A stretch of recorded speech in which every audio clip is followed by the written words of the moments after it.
ให้น้องดาว2 ล้านพี่น้องเนาะตาแห้งของผู้ช่วยโตเฮ็ดเพิ่นนั่นครัวนี้ครับโตทาสีคืนเพิ่นทาสีบานประตูคืนมีแต่ว่าไว้ใช้จ่ายสิ่งที่มันจำเป็นชื่อน้ำชื่อในหั่นแหละน้ำเพื่อนน้ำชานค่าพื้นค่าไฟเสียเท่าไรเดือนเมื่อกี้เดือนนี้นะ70ธรรมดาใช่บ่มาแรกอ่ะ40ขึ้นเลย60 70จะไล่เดือนนี่เพราะมันแบบว่าถึกช่วงอันเฮายังเงินเปิดน้ำเปิดยังแบบเฮาก่อสร้างอยู่เด้แม่นครับสบายดีเนาะพ่อแม่พี่น้องเบิดสู่คนพี่น้องเนาะปัจจุบันกีบอลว่าจะเป็นพี่น้องทางฝั่งลาวเนาะครับสวัสดีพี่น้องทางฝั่งไทยกันหนึ่งพอๆกับช่อง YouTube ของเรายังใช้ใจเกินร้อยเพียงเนาะอีกคือเก่าคือเดิมพี่น้องเนาะV2พี่น้องเลยเพิ่มเติมเดียวว่ายังสิเข้าไปอัปเดตพี่น้องซื้อสังกะสีมาทางเพื่อนน้องดาวเนาะพี่น้องไปเบิ่งไปชมกันพี่น้องเลยพี่น้องเลยสังกะสีกับตานางกับวงกบบานประตูขึ้นมาพี่ก็ได้ครับ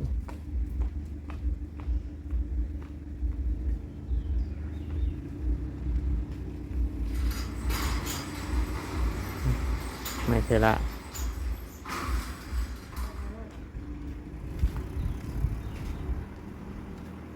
เบิ่งมันบ่ได้อัน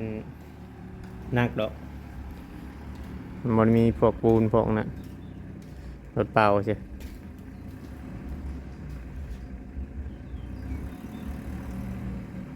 แล้วบ่ขึ้นบ่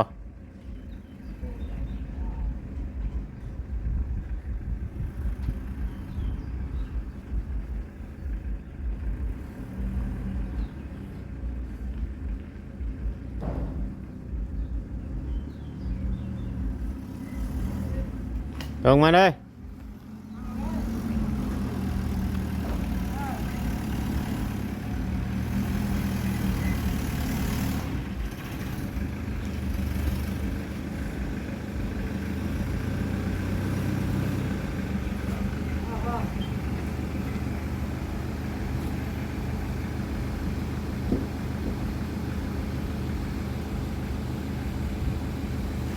ลงทีก็ได้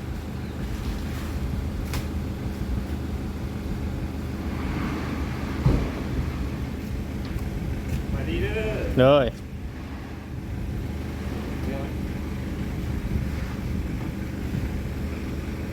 เลี้ยงไปซื้อเลยรถนี่ไปซื้อเลยรถ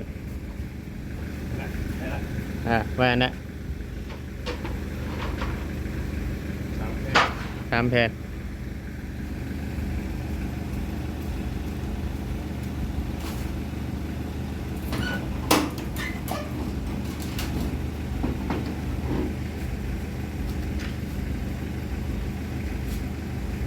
นี่แหละ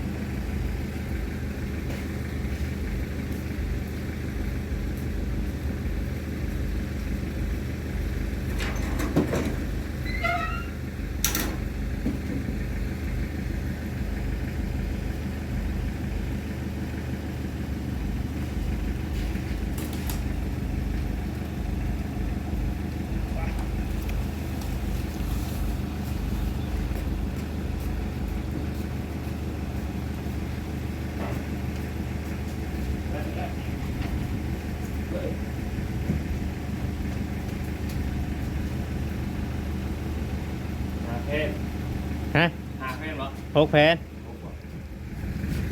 เนาะ6 แผ่น6บ่แม่นเบิ่งนี่มันอยู่ในนี่แผ่นแม่น6 แผ่นแต่ว่า5นะว่าเจ้าได้เล่นเอาไกลแล้วโอ้ยตายเลยเฮา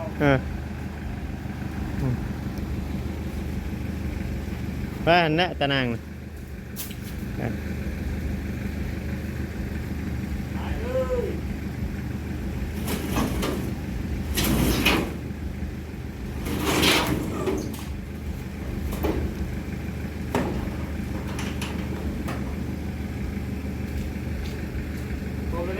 เลยใช้น็อตได้ซะ ออกมา เออ แล้วช้างลงอ่ะ ช้างลงแล้วเนี่ย 3 ถุงครบ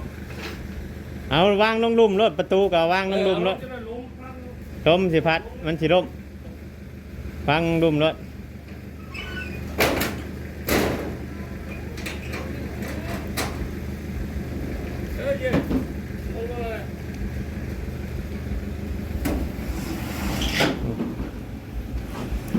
พอดีเราให้ผู้ช่วยทาสีตากไว้เลยมาได้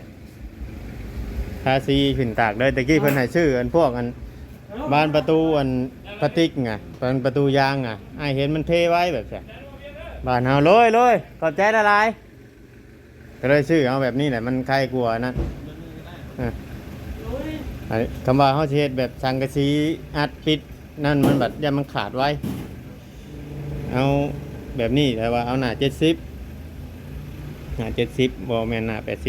80ของครัวของหยังเฮาเข้าไปแล้วเฮาอันนั้นแล้วจังให้ผู้ช่วยทาสีตากไว้พอมันเต็งกันหลายชั้นน่ะมันอยากซ้ำๆนะพออันโตอันทั้งนั้นมันแบบ เป็นจุ่มน้ำเสร็จ ได้เสร็จเอาแต่ว่ารอเพิ่นมาเฮ็ดบัดนั่น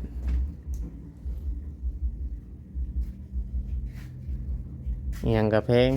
ของบ่ได้หลายปานใดก็ยังเบิ่น5 ล้านปลายพุ่นบ่ได้บ่ได้แต่เด็กนั่นแหละบ่ได้แต่เด็กนิงคานนะมีแต่สิไปเอาห้องอันผู้ช่วยได้มาใส่ก่อนเงินเบิดก่อนเงินบ่พอบ่ได้จังบอกเราบัดเรามาได้จังสิคุยให้เราเข้าใจเพราะว่าตอนแรกเพิ่นให้ชื่อบล็อกชื่อหยังมานำอีกว่านี่เลยมันบ่พอเพราะว่าชื่อทรายกระโดดหนึงน่ะแล้วมันเอาห้องผู้ช่วยมาใส่ก่อนทำเรานั่นก็เด็กที่ใส่ประมาณ2 เซน3 เซนนี่แหละเนาะเพราะว่ามันเอาก็เทคานเอ็นน่ะสิทางดุมเฮาบ่ได้เทก็เป็นเทคานทับหลังดินบล็อก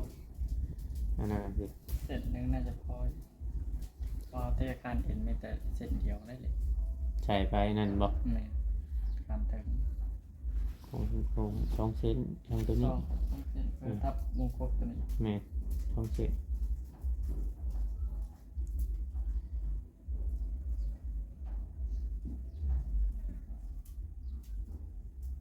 นี่แต่รอถ่ายเฮ็ดบัตรพี่น้องถ่ายเฮ็ดรอเพิ่นมาตามเคยแล้วน่ะเพื่อมาแต่ให้แต่นะ สวายนะ เป็นช่วย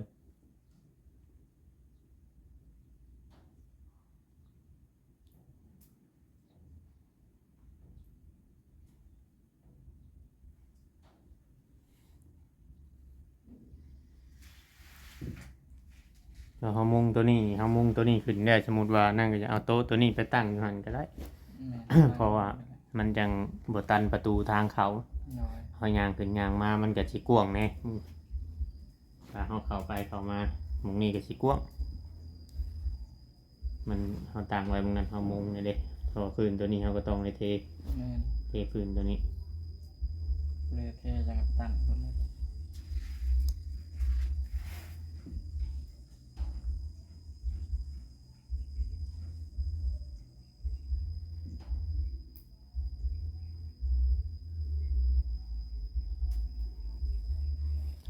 เพิ่นนั่น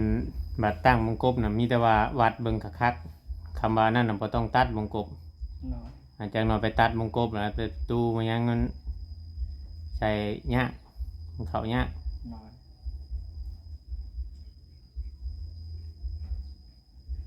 มีแต่อันถ้าเห็นพากันเฮ็ดแต่ละอันแบบมีแต่ติว่าวงกบสั้นวงกบกับมันประตูนี่ส่วนหลายเขาอยากเฮ็ดเพื่อกันไว้นั่นอยู่เด้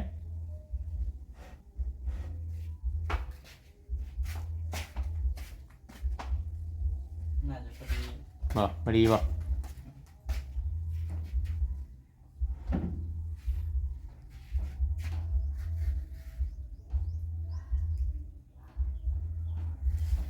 ตัวเดียว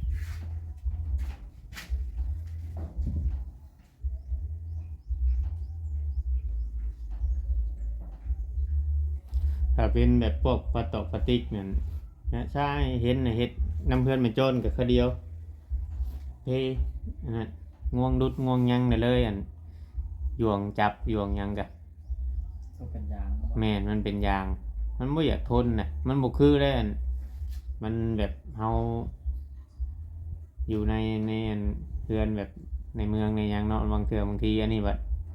บางเทื่อบางทีบัดเด็กน้อยเด็กยังเข้ามาเด่นมายังเนาะ โดย เขาจะนั่น FC หลายๆคนเพิ่นบ่เข้าใจครับมันการใช้อันน้ำบ้านนอกบ้านนาเฮาบัดว่า คือบ่ค่อยอันพากันใช้ประตูอันพลาสติกอย่างชั้นอย่างที่ห้องน้ำห้องหยังนะโอ้ยเอามาใช้เวอร์ชัน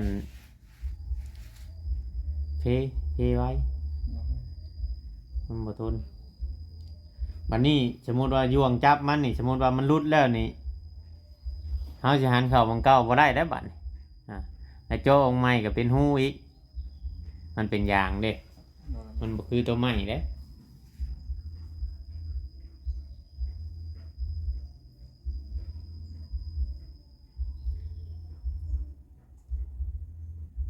ราคานี่ตัวนี้ได้แพงกว่าตัวนั้นมันสิตกอยู่รวมเบิดทางวงกบทางเงินบานประตูน่ะ1,300ตัวนี้มันตกอยู่1,500ทางบานประตูทางวงกบ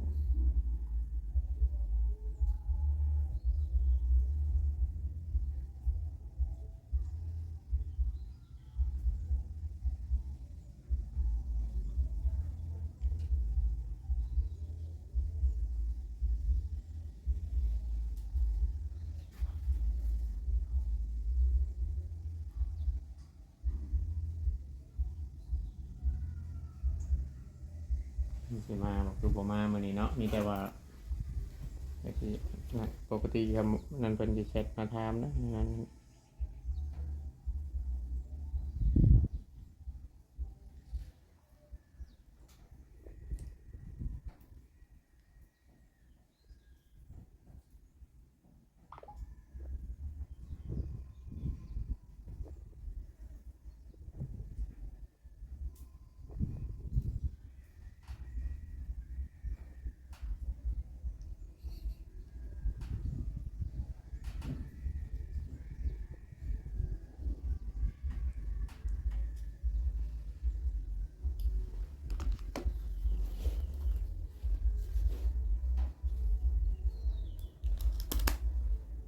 จะสิเอาเงินอันผู้ใหญ่เอาไว้ให้น้องดาวใช้จ่ายนะของผู้ช่วยไว้เอาให้น้ำดังจะยันบัดเราบ่มานะฟังมึงก่อน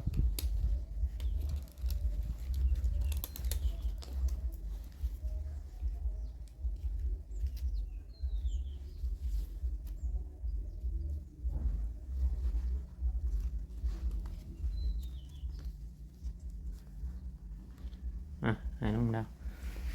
บอกไว้ 2 ล้านพี่น้องเนาะค่าแห้งของผู้ช่วยโตเฮ็ดเป็นอันครัวนี้กับตัวทาสีคืนเพิ่นทาสีบานประตูคืน โดย มีแต่ว่าไว้ใช้จ่ายสิ่งที่มันจำเป็นชื่อน้ำชื่อในหั่นแหละ โดย น้ำเพื่อนน้ำชานค่าพื้นค่าไฟเสียเท่าไรเดือนมากิน เดือนกี่นะ70 70 โดย อืมธรรมดาใช่ บ่มาได้ก็40ขึ้นเลย60 70เออ แต่ละเดือนนี่ เพราะว่ามันแบบว่าถึกช่วงอันเฮายังเงินเปิดน้ำเปิดหยังแบบเฮาก่อสร้างอยู่เลย แม่นกับแม่นช่วงนี้มันร้อนเลย เปิดน้ำเปิดหยังเฮาอันปูกระเบื้องมาหยังไงละเปิดใช้น้ำใช้หยังในเลยแหละมันก็สิแพงขึ้นมาต่อไปเขามีแต่อาบอย่างเดียวกับมันก็สิบ่นั้น โดย มันต่อไปว่าได้เปิดน้ำเปิดหยังใช้แท่งน้ำแท่งหยังไว้แล้วก็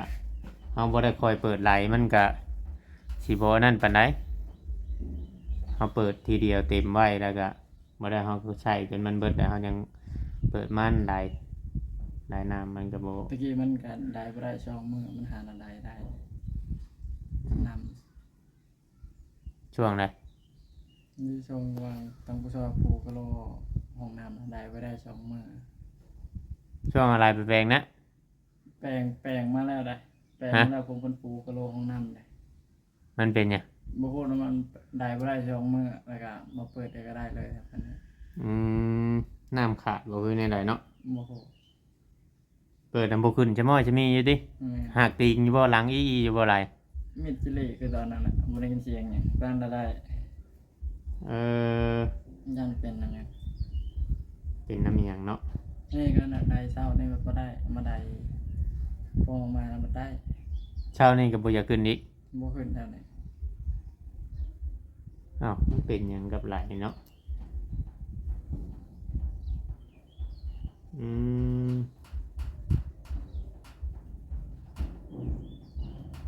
ลูกสาวนี่ว่าจะกดต้นมะขงมันได้บ่ได้ นี่ว่าใบพัดมันบ่แห้งบ่ บ่ฮู้ ใบพัดมันอันนั้นเป็นคือของน้องไม้นี่บ่เอาเคาะบัดได้มันบ่นั่นบัดเดี๋ยวบัดบ่นั่นบัดเฮาบ่เคาะบัดบ่นั่นไผสิมันเคาะบัดเดี๋ยวไปแล้วใบพัดมันอันนั้นแหละเปลี่ยนใบพัดใหม่มันเปลี่ยนใบพัดใหม่500คิดว่าสิได้ซื้อหลายใหม่พุ่นได้มื้อไปได้กระสร้างเขามากมื้อใบพัดมันเตะใบพัดมันเป็นใบพัดยาง ใบพัดยางมันบินน่ะมันเตะแต่มันบ่ออกจากตอนนั้นเวลามันหมุนแหละมันสิติดอยู่วางนั่นแหละเวลาเฮามอดถ้าเฮาบ่เคาะแบบมันติดหันมาเฮาเคาะมันรุดเดี๋ยวมันสิหมุนอีกมันมาฮอดรอบเก่ามันน่ะมันติดอันนี้ก็จะว่าคือกันมาจ้ะบ่จิตเราก็ไปปะไว้ซื้อมื้อนั้นเราปะไว้เลยบัดตอนเช้าเลยเรามาเอามื้อไอ้อันฝากใส่รถเราไป น้อย ตอนเช้าเรามาเอาเลยเขาลองไฟลองยางเบิ่งมันได้มันยังได้นะ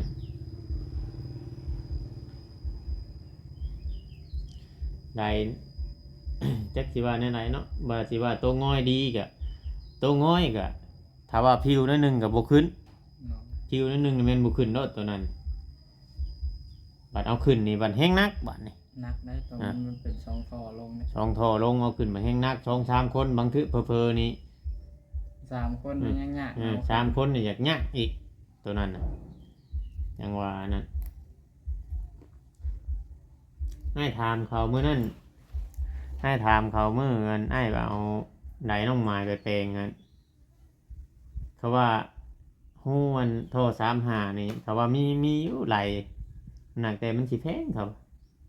โทรน้อยนี่ไหลปุ่มอะนะ น้อย แต่ตัวนี้เขาว่าฮอดฮู้น้ำใบอยู่บ่ตอนจุมเจาะทำบิดนี่ ก็หอดก็หอดไว้ เอ่อตัวน้ำมันสิหลายกว่าตัวนั้นมาจังเนาะ โอ้โห ยันว่า มันจะหลายเรือนนะพอมันลุก ของน้องไม้หันค่าเปิดใช่นี่น้ำยังบ่ได้เบิดเด้น้ำของเรานะกอกเรานะ2 ถังนี่บ่เบิด2 ถัง ก็ว่ามันมองวนถึงสายน้ มันถือใช้น้ำฮู้น้ำใหญ่ ำ บ่ขึ้นอะไรเด้อ สายน้ำใหญ่ คือเบิ่งว่าให้เขามาจ่อลงเพิ่มมื้อนั้นเปิดก๊อกใส่ยังไหลบ่ทันได้เปิดเฮาดูปั๊มน้ำเอามันไหลเปิดใส่นี่ไหลบ่ทันจนชื่อน้ำมันมาใส่จักร อืม จังน้ำจังเจาะได้เพราะว่าหูมันใหญ่ อืม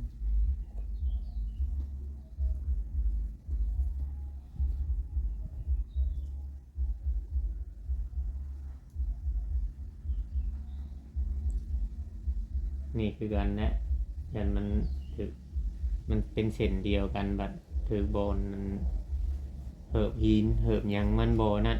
คือของท่านมอเนี่ยเขาเปิดใส่เห็นบ่แท่งน้ำที่ขาวๆเป็นเด็กคอกเป็นคอก อืม ช่องแท่งอันนั้นยังบ่เบิดน้ำของเราอ่ะ คือบทมันมี นี่แข่งแต่พ่นทำบิดบนของเราก็นู่นนี่เฮบันไหนแข่งแต่บอลทำบิดอันเขาเจาะลงไปแบบน้ำมันบ่ มันแบบสะดวกบ่ได้นะ ถึงมันน้ำลายเนี่ย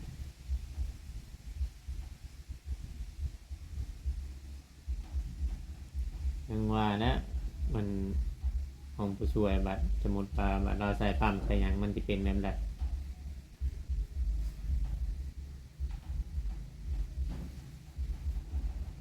คนน้องจ้อยเราเจาะใหม่เนี่ย จอใหม่นี่ก็พอซ้ำเก่าละพอซ้ำกับมันตัวเก่าได้แต่2 ถังได้อยู่2 ถังอันนี้ โดย ได้2 ถังอันนี้เพราะว่าของมันเจาะไหมมันลงลึกบ่ได้เขายอมของเรานี่มันแข็ง อืม มันลงลึกบ่ได้แต่ว่าเฮามันได้ใช้ปั๊มเบิด2 ปั๊มเนี่ยมันเฉพาะเฮาใช้เนี่ยมันพอ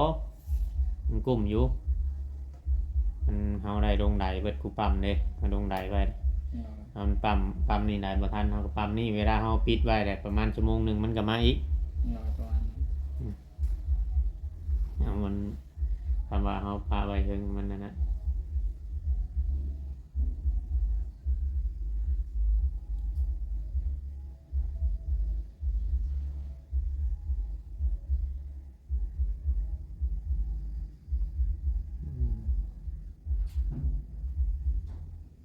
พี่น้องเนาะถ้าเพิ่นก็ยังบ่มามีแต่ว่าเฮาสิไปอัปเดตทางเรือนของน้องถ้วยก่อนเพิ่นสิสาบอยู่บ่มื้อนี้คือว่าแนวใดทั้งเงินวานนี้กับน้องๆเพิ่นก็บ่ได้เฮ็ดมีแต่ว่าทั้งบ่จิตยันเราอันนั้นเนี่ยยันเราเห็นคลิปมันเนี่ยเราบ่มาวาน โดย เห็นเราบอกว่าเราสิชื่อชายเขามาอยู่ได้วานชื่อชายเขามาแล้วปะยันเราเห็นคลิปว่าชุมเจ้าไปบุญไปยังไงเราเลยบ่มา โดยทั้งน้องหลาถ่ายคลิปไป ฮะ ทั้งน้องฉลาเปิ้นถ่ายคลิปนั้น เอ่อนั่นแหละเราเลยอันนั้นทำเราเขามาเราไปซื้อทรายมาสากเพื่อนน้องเพื่อนท้องคนนี้พี่น้องเป็นได้ยินเพิ่นเว่าอยู่มีแต่ประมาณนี้แหละน้องมีแต่ว่าให้น้องดาวขอบคุญขอบคุณทั้งแม่เพิ่นเนาะที่ว่าซื้อสังกะสีมาให้ในมื้อนี้ซื้อทรายซื้อหยังให้ก็เอาเงินให้ใช้พี่น้องเนาะ โดย ขอบคุณทั้งแม่เพิ่น ก็ขอบคุณเด้อทางแม่ที่ซื้อเครื่องแล้วก็เอาเงินให้ใช้แล้วก็เฮ็ดเพื่อนกลัวทั้งให้ทั้งโลกเนาะขอให้แม่สุขภาพร่างกายแข็งแรงเนาะทั้งแม่มาให้โลกที่นี่ขอให้กลับคืนหาแม่ละเท่าบรรเท่าถ้าแม่ทำธุรกิจการค้าขอให้ราบรื่นไปข้างหน้าเด้อซ่า ถูกเนาะ ก็ขอบใจทั้งบ่าวเวียงเด้อเนาะที่นำสิ่งของนี้มาให้ขอให้บ่าวเวียงไปใส่มาใส่เดินทางปลอดภัยเด้อซ่า ถูกเอาเพียงเนาะก็ยังบ่ครบพี่น้องเนาะยังบ่ครบนะอุปกรณ์มันบ่ได้ครบนะตะปูก็บ่ได้เนาะตะปูก็บ่ได้แล้วก็บ้านพับกับยวงนี่ก็บ่ได้แจ้งให้ FC หรือว่าทางแม่เพิ่นฮู้จักนำเนาะเพียงเนาะว่าเงินเบิดก่อนพี่น้องเอ้ยเงินเบิดก่อนแล้วก็มีแต่ว่าถ้าทางเงินสร้างพุทธมายังมาแหละจังสิบอกเพิ่นอีกเทื่อนึงพี่น้องเนาะโอเคพี่น้องเอ้ยคลิปนี้ก็สิรำลาพ่อแม่พี่น้องไปแล้วไปเห็นบ่หมูเห็นไปพุ่นหมูไปพุ่นพี่น้องเนาะก็ขอขอบคุณเบิดสุขุทุกคนใน FC ที่คอยให้กำลังใจเนาะเพียงเนาะผู้รักผู้ใหญ่หลายๆคนที่คอยเบิ่งคอยชมพี่น้องเนาะขอมุกขอบใจหลายๆเราก็อยากให้มันนั่นแหละคือสิพ่ออยู่ดอกหนอด3 ธงนะพออยู่ดอกพี่น้องแต่ว่านั้นเดี๋ยวมาแล้วจังสิชี้แจงให้ทั้งอันช่วยเข้าใจเรื่องงานที่เขาสิบอกนี้พี่น้องเนาะบางเทื่อบางทีเขาบ่ได้เข้ามากับมือนะพี่น้องต่อไปมีแต่ว่าขอบคุณทั้งแม่เพิ่นเนาะเพียงเนาะที่ว่าเป็นสิ่งของแล้วก็ให้ทางมาเพียงเป็นสะพานบุญแล้วก็มีแต่ว่าสิจบคลิปลงไว้ก่อนเนาะถ้าเป็นเข้ามามุ่งนะเขาสิอัพคลิปใหม่พ่อแม่พี่น้องเบิ่งอีกเทื่อนึงพี่น้องเอ้ยคลิปนี้ก็สิรำลาพ่อแม่พี่น้องไปเนาะสุขกายสบายใจพี่น้องเอ้ยเนาะ FC เบิดทุกคนขอกล่าวคำว่าสบายดีเบิดทุกคนเด้อเนาะ